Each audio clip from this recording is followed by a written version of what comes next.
Greetings, I'm John Duvall. Welcome back to another Truth Factor discussion. Here in just a minute, we're going to continue with our study through the Gospel of John. We're picking up in the 12th chapter, right around verse 4 for our discussion, but we'll back up to verse 1, just kind of read again the context of this. We appreciate you taking time out of your busy schedule to join us for our study. If you have any thoughts or comments you'd like to share with us, please feel free to do that. You can use the comment section that's connected with this live stream on Facebook, or you can use the chat area connected with the live stream on our YouTube channel. We do have a website, truthfactor.com. You can view live there on the live broadcasting page. There is a form below, I believe, that you could also submit a question or comment, unless I've disabled that. I can't remember. Anyway, we had a lot of spam coming in, so I may have disabled it. The second thing is, though, you can email us. Send it to questions@truthfactorlive.com, as you see on the screen there. Questions@truthfactorlive.com. All right, gentlemen, y'all doing all right today? All right. Let's continue with John chapter 12. We'll start in verse 1. And Tom, if you would, let's read beginning in verse 1 and let's read through verse 8. I think it would probably be fine. All right, so chapter 12, verses 1 through 8. Please. The New King James Version is what I'm using. So then 6 days before the Passover, Jesus came to Bethany, where Lazarus was, who had been dead, whom he had raised from the dead.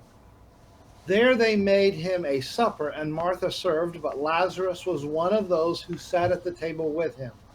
Then Mary took a pound of very costly oil of spikenard, anointed the feet of Jesus, and wiped his feet with her hair. And the house was filled with the fragrance of the oil. But one of his disciples, Judas Iscariot, Simon's son, who would betray him, said, "Why was this fragrant oil not sold for 300 denarii and given to the poor?" This he said, not that he cared for the poor, but because he was a thief and had the money box, and he used to take what was put in it. But Jesus said, "Let her alone. She has kept this for the day of my burial. For the poor you have with you always, but me you do not have always." All right, thank you, Tom. So last week we had talked up to verse 3 in our discussion there. And so where we're picking up, of course, is with Judas Iscariot's objection to what was being done there. Tom, the scriptures make it very clear that Judas's intent from the very beginning was not going to be whole and proper as it should be. It's per the role he was playing. But what was his issue with what Mary was doing? Well, what we're told is what he says outwardly and who he is inwardly are two different things. So you've got the conflict there, because I mean the point of the text is he was one who pilfered or stole from the treasury or the money that they had. And so his criticism, as the text tells us, was not because he genuinely cared about the poor or the needy, which was the comment he made, but rather he intended to take some of it for himself. Yeah. The false narrative was, why don't we sell it? We could have sold it and give it to the poor. Yeah. It kind of reminds me of those times when someone sets up a great charitable organization and maybe 10% goes to the people who they're supposed to help and everything else goes to all the overhead.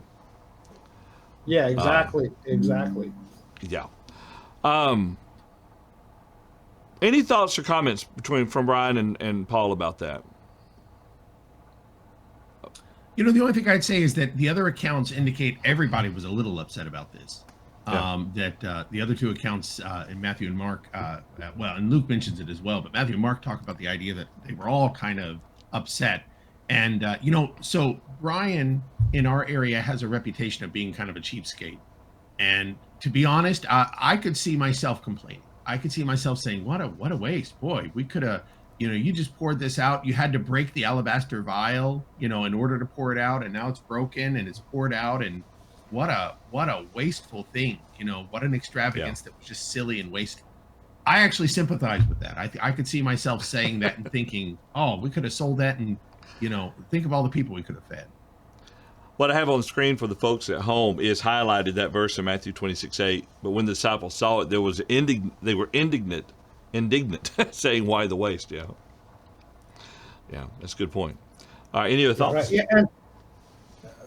And bear in mind, just remember in the context here, we're literally days before Jesus is going to be crucified. Because this is 6 days before the Passover, which is when he's going to be crucified. Well, and that brings us then to verse 7, when he says, "Let her alone, she has kept this for the day of my burial." Is Paul, this any the thoughts? same situation where it says that she would be, in one of the parallels, it says she would be remembered whenever people for generations to come would remember what she did for Jesus? I think I so, don't think because that's this one. It I- could be, but it is. Was it in Mark? Yeah, verse 13 of Matthew 26. "Surely I say to you, wherever this gospel is preached in the whole world, what this woman has done will also be told as a memorial to her." So Jesus didn't take it lightly. He considered it something very significant that this kindness was done to him. Yeah, absolutely. We're not using couple of special questions effects from- music now. Got a couple of comments from Jimmy that are kind of interesting that are thrown in. Go ahead and bring in the first one. Yeah. So the first comment he says this is not the apostle Judas, correct? And I was saying that it's a little confusing because there are two Judases listed as apostles, and usually Judas Iscariot is identified with that surname Iscariot. This is Judas Iscariot, the apostle Judas Iscariot, that is making this comment here in John chapter 4. So that is the case. And then his second comment is that if this was the apostle Judas, why for the betrayal? Was he like a mole or a plant by the bad guys, so to speak? And here's what I would say. In Acts chapter 1, Peter makes it clear that Judas was a full partaker of the gospel, that he was as full an apostle as any of them were. So I kind of like to point out and say this, that Judas isn't the only one who's going to betray Jesus. Peter's going to curse Jesus. The accounts are going to tell us here just within a couple of days, and all the apostles are going to flee Jesus and run from Jesus. So they're just men, and they have weaknesses. And in Judas's case, he's the man that carries the money bag, and for whatever reason, he has been dipping into it, and stealing from it. And I just have to say, sometimes, a lot of times, we can justify doing things like that. Excuse me. We can justify and do things like that without, thinking a lot about it. It's a terrible truth, but just walking home with pencils from work, doesn't feel like much. And maybe that's how it starts in a moment like this, that he just, takes a little bit at a time, and now he's taking a whole bunch. But again, it's I don't think it's necessarily indicative that he's counter to the gospel. He's just sinful, and he won't be the only one to sin. Well, but he was also partly chosen by the Lord for this role. I mean, not that he had no choice. He had a choice. But it was the covetousness of his heart that would eventually lead to the betrayal. right, To betray for money. Yeah, exactly. And bear in mind, what Judas would do was prophesied. Yeah. I mean, it was in the old law, so it was a part of God's plan. I mean, when it was time, and that does bring up an interesting observation. Why is it that they could not just take Jesus? Why couldn't they openly get to him? It's like they didn't know where he would be and so on, but yet the apostles would know for the most part because they were close to him. And when the time came, it was time. And so, yeah, he was definitely one of the inner circle, which was, you might even say it was necessary so that the betrayal could happen, so that Jesus could die for us. And this is what starts the process. Now, Caleb in the chat room, he's going to give Judas a little bit of, what I'm going to say, a benefit of the doubt. Actually, I think it's an interesting point. This could have been going through Judas's mind. Caleb writes, "It has always seemed to me that Judas did not think Jesus would die. Jesus always escaped before." And that may be a reasonable assumption or a speculation that maybe Judas really thought that it would never happen, that they would come out and take him, and he would be able to evade them once again. Not sure. Because then when he's, well, go ahead, Brian. You maybe, or whoever. Tom, spoke. yeah. Tom. Sorry. John, I totally agree. I actually believe that myself, and that is something that I'm taught. He thought he was going to get away with it. But as we know, that doesn't change his corrupt inside. No. Yeah. I mean, it's just he didn't expect Jesus to die because, and it's a great point because he regrets it. He goes, and Matthew goes into detail about the regrets. He tries to undo it. He tries to undo it. Yes. Yeah. Any other thoughts? It's a good point. Good comment, Jimmy and Caleb. Yeah. Verse 8 then goes on to say, and this just goes back to their excuse on why wasn't the oil sold and used for to help the poor. He says, "For the poor we have with you always, but me you do not always have." You'll have plenty of time to help the poor. If that's truly what your motivation was and intentions, you'll have time to help them. But this is for him. Yeah, John, a point to be made about that verse number 8. We need to understand that it is not the purpose of the poor, or excuse me, it is not the purpose of the church to relieve the social ills of society, including poverty. That's not our purpose. And this is one of those passages that actually points to that. Jesus is basically saying you're never going to relieve the world or even a society of those who are poor. Now, that doesn't mean we should not help them as individuals. We ought to. And I think that's pretty straightforward. Very straightforward. It is emphasized over and over in Scripture. It was one of the downfalls of Israel. From and Judah. The fact that they exploited the poor. Jesus is going to rip into the corruption of the Pharisees in Matthew 23, as an example, as well as Luke 11, I think, deals with that as well, because of that issue. But we need to understand that as the church, that is not our function, right? Not our purpose. We're not going to alleviate social ills of society. And of course, that's what has become to be expected of the church by far too many. That's true. We deal with spiritual poverty. Exactly. Yeah, exactly. But not physical. Yeah. John, I would say I've heard this more than it's used as an excuse for not helping the poor. And we say, and I believe rightfully so, that it's an individual responsibility. But I think we miss out sometimes, and this would be a different study, I'm afraid. But I think we miss out sometimes by saying, oh, that's an individual responsibility, and so the church isn't going to do that. Well, if it is an individual responsibility, then I am individually responsible for helping the poor. Yeah. And as you have opportunity, and means, you do it. Yeah. It's a good point. All right, any other thoughts? David makes a good comment in the chat room on the Facebook side of the world. He writes, they didn't know Jesus would rise up from the grave. They thought he would just stay there. They didn't think, I might even say they didn't think he was killable. I'm guessing a little bit there, but, a side note, completely astray from this. Have y'all ever thought about the fourth temptation of Jesus?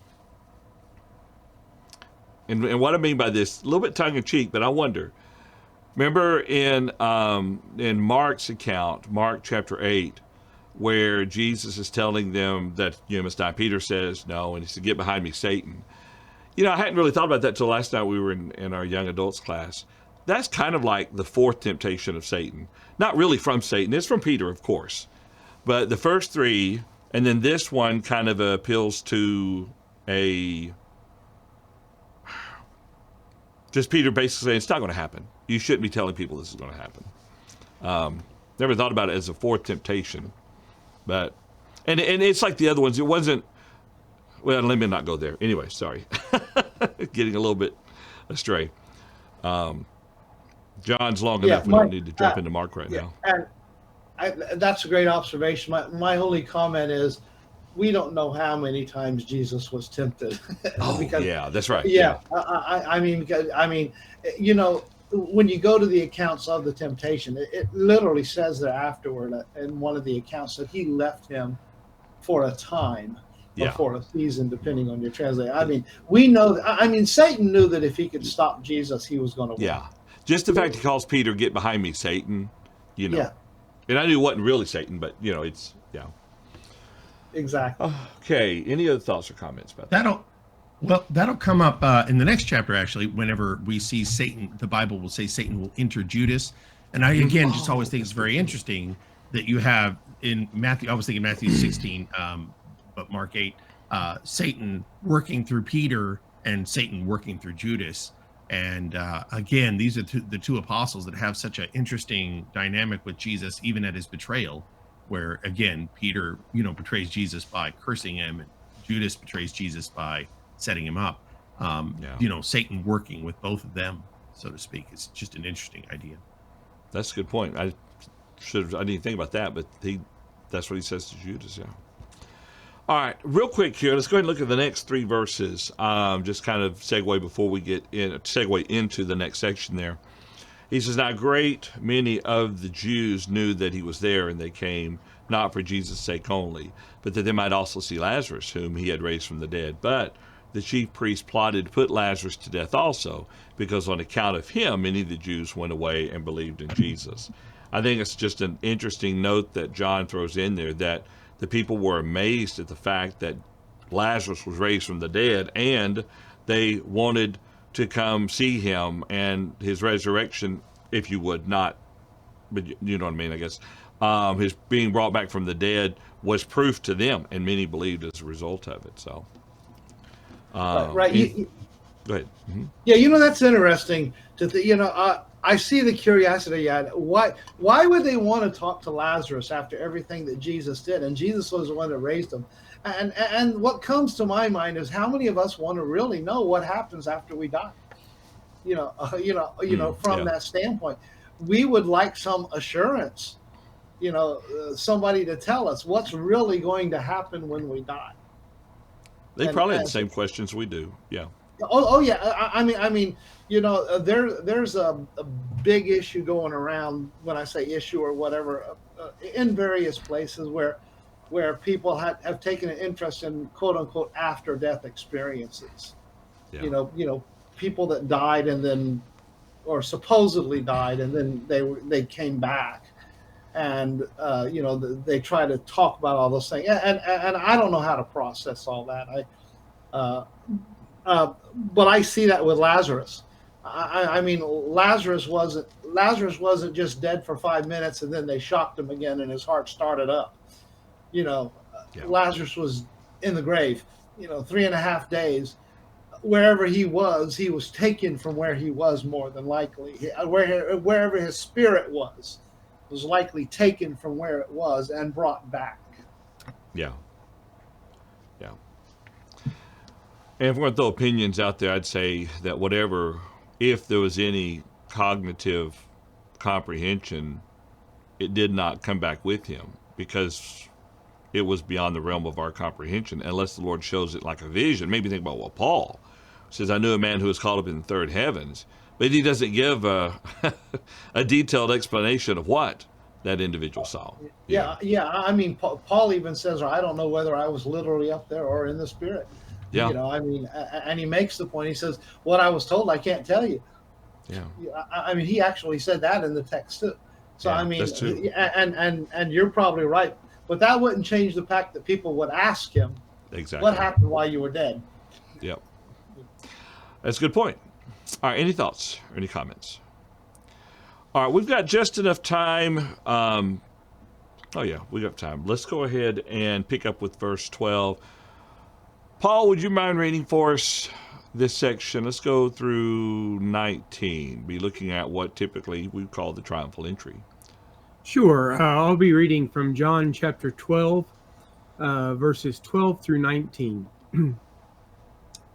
The next day, a great multitude that had come to the feast, when they heard that Jesus was coming to Jerusalem, took branches of palm trees and went out to meet him, and cried out, "Hosanna! Blessed is he who comes in the name of the Lord, the King of Israel." Then Jesus, when he had found a young donkey, sat on it, as it is written, "Fear not, daughter of Zion. Behold, your king is coming, sitting on a donkey's colt." His disciples did not understand these things at first, but when Jesus was glorified, then they remembered that these things were written about him, and that they had done these things to him. Therefore the people who were with him when he called Lazarus out of the tomb and raised him from the dead bore witness. For this reason the people also met him, because they heard that he had done this sign. The Pharisees therefore said among themselves, "You see that you are accomplishing nothing. Look, the world has gone after him." All righty. Thank you, Paul. So we go back to verse 12. This is a pretty big event as far as within the life of Jesus, as far as within the record of him, because fundamentally they were looking for what they perceived to be happening, didn't they, Paul? They were looking for kind of the Messiah to come. And this might appear to them to be the beginning stages of that. But it wasn't, Any thoughts about them laying the palm branches down in verse 13 and then what they're crying out to him? Hosanna, blessed is he who comes in the name of the Lord, the King of Israel. Anyone? Well, there's a lot of neat stuff that comes with the triumphal entry that is really interesting to talk about. What's not the most interesting, but one interesting fact here in John is just how little attention it gets. It's not given as much detail as it is everywhere else. But all the accounts would probably want us to look at the triumphal entry and then the reversal 5 days later of the same people saying, "Crucify him, crucify him." It's such a dramatic reversal of behavior by people. One thing is, though, that it also is important to I think in all four accounts you're supposed to get the sense that until now Jesus hasn't let them do anything. The accounts will tell us, like in John 3 or other ways, he would go in secret, he would go quietly, he didn't make a lot of he would show up and he would teach and then he would disappear again. Like in John 10, he shows up at the temple, he teaches, he's gone again. But him coming and going, it's clear that there wasn't that was kind of kept on the down low, so to speak, that they just didn't talk about it a lot. So this time, as Jesus comes in, it's not only coming in a very bold and very open way, but it's very provocative. It's in Matthew, they're livid about this. They're telling tell everybody to be quiet, tell the children to be quiet. And that's where Jesus, if I'm remembering right, that's the right place. Somebody double check me. He says, if the children are quiet or if the people are quiet, the rocks would be saying, this is a really big thing. This is Israel's, great declaration of the coming of the king. Now it doesn't mention it here, but one of my favorite things about the the triumphal entry, it doesn't mention it here, is that when Jesus goes in, you would think if you were expecting the king to come and he comes in and he's the great savior of Israel, the first thing he's going to do is going to ride up to the Roman fortress, which is the Antonine fortress that sits right next to the temple. He'd ride up to the Roman fortress and he'd throw the Romans out. Instead, he rides up towards the fortress and then makes a right into the temple. And we'll see then in the next day, he throws them out. And I've always thought that's a really neat thing because, he's not cleansing the things everybody was thinking needed to be cleansed. He was cleansing the things that God saw that needed to be cleansed. It was Israel that was the problem, not the Romans, and that to me has always been kind of a I've always wondered if people were cheering him, shouting him, and then when he goes in the temple, they thought, well, that's unexpected. That wasn't where we thought he was going to go. And that over the next few days, I mean, something has to happen that will cause the people to kind of shift in their view. And we see some of that on the very day he's arrested. And I know we'll talk about that when we get to John chapter 18. But I think there's also an element where we're really digging into some ideas about his, the things that he's coming to do aren't things that people were expecting the person that on Sunday they're all jumping and praising. He's not doing the things they thought he was going to do. And I think that's part of the reason for this big change. Okay, it's a good explanation. I like that. Yeah. Something you said there kind of brought to mind Jesus' statement, not Jesus' statement about Jesus in Matthew chapter 12, and he quotes from Isaiah 42. And that is an explanation of why he would tell people, don't go tell anyone about this. Okay. Well, what you were saying about everything up till this point has always been somewhat secretive or quiet. He would come and go. But this was at this point, very public and very open. Yeah. All right. Any, Paul, Tom, any thoughts about this? Jimmy does remind us, and Right. the footnote here gives the same thing of a reference back to Psalm 118, verses 25 and 26, as a psalm of praise, of blessings for the Lord. Go ahead, Tom. I do find it interesting. Like you said, they're ready to make him king now, and within 5 days. Yeah. Within 5 days, they're ready to crucify him, or at least some of them were ready to crucify him. I think there's something to be said about it was done at night. The arrest was done at night, and all the illegalities of the trials were done at night. I think a lot of people were blindsided that were his followers.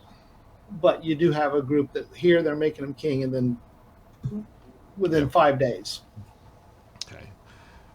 And then Jesus himself quotes from, looks like Isaiah 40, verse 9, and there's a reference to Zechariah 9 as well, about, fear not, daughter of Zion, behold, your king is coming, sitting on a donkey's colt. And, of course, he does ride in on the donkey there. All right. Now, verse 16 is interesting. Let me bring it up on the screen there. And this is kind of par for the course. His disciples did not understand these things at first. Now, I think it's John's account after his resurrection, or maybe I'm getting confused with Luke's account. Either way, after his resurrection, the Spirit does come upon them, and they have an understanding of certain things. And then we have, of course, what happens on the day of Pentecost. But clearly, they didn't understand. It's possible they might have even thought, aha, now is the time we've been waiting for. And then going back to what Brian says, wait, he's going into the temple. What's up? Yeah. But then they would remember it later, of course, when he's glorified. All right. Any other thoughts on this section before we go forward? I guess. Let's go Brian, ahead, Brian, and then Tom. Yeah. I'm sorry. I was just going to say really quick. It is important that verse 19, that this is so provocative. This will account for why we're going to get a series, and it's not going to be in John, because John's just going to go straight to the Lord's. Well, he's going to go straight after the Lord's Supper practically.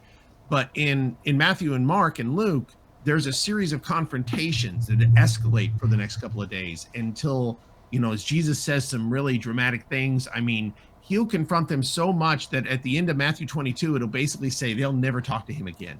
That they'll walk away so chewed up that we'll just never talk to him again. That it's going to prompt, Jesus is escalating the war, if you would, by humiliating them, by challenging them, by being right at them. And, remember, their one rule has been, we're going to kill him, but not during the Passover. And yet God's purposes is going to be during Passover. So Jesus escalating things, although it's not mentioned much in John, is an important part of what's happening. It's a good point. Good point. Any other thoughts or comments about that? Yeah. Okay. One other real Tom, quick that's right. point. Sorry. Oh yeah. But one other real quick point tied to this text is you have behold, your king is coming in on a donkey. Zechariah chapter 9 and verse number 9. You Mhm. know, just worth mentioning, Zechariah is so powerful from a prophetic standpoint. If I were going to make a case for prophecy, I would go to the book of Zechariah, because you have four specific details. And here he's writing 400 plus years before it actually happens. And I mean, he mentioned Zechariah 9:9, the donkey, riding in on the donkey. 11, 12, and 13, the 30 pieces of silver. 13, 6, and 7, the sheep would be scattered. And in chapter 12 and verse 10, they will look on him whom they pierced. So you've got four specific details about Jesus prophesied 600 years. And that's what makes Zechariah so powerful, you know, as a text fulfilling prophecy, like Isaiah. That's a good point. That's true. That's so true. All right, let's see. We have enough time. Let's move on into the next section there. And let's see. Brian, if you would, let's read 20 through 26 here. Okay, John 12, 20 through 26, and I'll be reading from the New King James Version. Now there were certain Greeks among those who came up to worship at the feast. Then they came to Philip, who was from Bethsaida of Galilee, and asked him, saying, Sir, we wish to see Jesus. Philip came and told Andrew, and in turn Andrew and Philip told Jesus. But Jesus answered them, saying, The hour has come that the Son of Man should be glorified. Most assuredly I say to you, unless a grain of wheat falls into the ground and dies, it remains alone. But if it dies, it produces much grain. He who loves his life will lose it, and he who hates his life in this world will keep it for eternal life. If anyone serves me, let him follow me, and where I am, there my servant will be also. If anyone serves me, him my Father will honor. Okay, thank you, Brian. So we're going back up there to verse 20, and we have a group of individuals came to Philip, and they asked to see Jesus. Sir, we wish to see Jesus. Philip came, told Andrew, and in turn Andrew told Philip, and Philip told Jesus. Brian, what are your thoughts about his response here to this request to be seen? First of all, you might, it's kind of interesting that Philip is a Greek name. So even though, we noticed this name Philip, he's not the same Philip from Acts chapter 8, by the way, but Acts chapter 7. But Philip is a Greek name, so that might be why it is that these Greeks have approached him. Okay. And Greek Jews means Jews that have been, we typically say they are Hellenized. In other words, they probably speak the Greek language. They have a lot of Greek customs. They're still Jews, but they've been Hellenized. And Jesus, when they come to Jesus, Jesus basically says we're out of time. And I assume that the point here is in verse 23, he's denying their request to see him, because he just says we just don't have time anymore. He has used this term, the hour coming, the hour that now is. He'll use it 7 times total in the book of John. First time we saw it was back in chapter 2, whenever he told his mother, my hour has not yet come. And he'll say it, what? I want to say he says 3 ways one way and 4 ways the other, and I can't remember which one's which, but he'll say three or 4 times it's, my hour's not yet come, his hour had not yet come, indicating it wasn't time to die, But now he's saying my hour's come. And the significance here is that Jesus is telling them, although they're not going to follow this, I'm about to die. The time we've been talking about, and there have been some neat comments brought up about Jesus having explicitly told his apostles repeatedly, I'm going to die, and just how little they really comprehend what he's talking about. But he's telling them now, my time has come. This is the moment. And I'm more excited about the things he's about to say too. I think that's another interesting thing in the coming verses, but it really is profound. The idea that he knows it's come, and he'll say in verse 27, and this has really got me anxious. I'm really worked up about this. Yeah, that's a good point.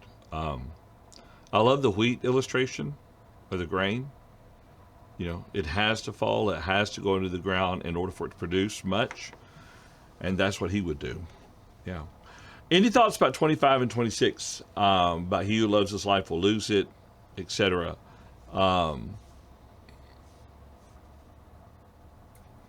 I think in those verses that he's basically setting them up for the commitment that is expected.